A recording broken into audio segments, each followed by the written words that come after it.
অনেক সময় দেখা যায় অনেকে বলে হাঁটুর উপরে লুঙ্গি বা প্যান্ট উঠে গেলে উজু নাকি ভেঙে যায়। সে বিষয়ে শেখ আহমদুল্লাহ সাহেবের একটি ভিডিও আপনাদেরকে দেখাবো। উনি সে বিষয়ে কি বলে, চলেন ওনার ভিডিওটা আপনাদেরকে দেখাই।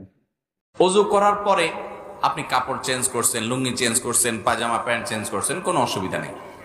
এতে যদি সতর খোলাও হয়ে যায় তার কারণে অজু ভঙ্গ হবে না।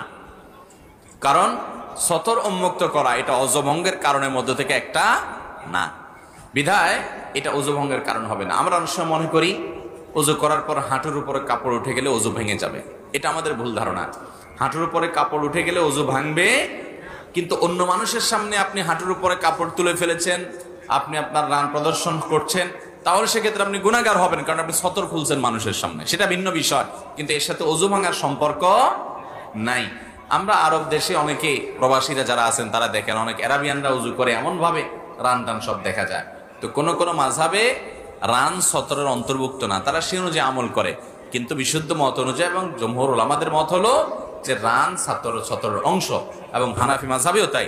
সেজন্য রান বা হাঁটুর উপরের অংশ যেন প্রদর্শন না হয় সেটা সবসময় খেয়াল রাখতে হবে, অজু থাকুক আর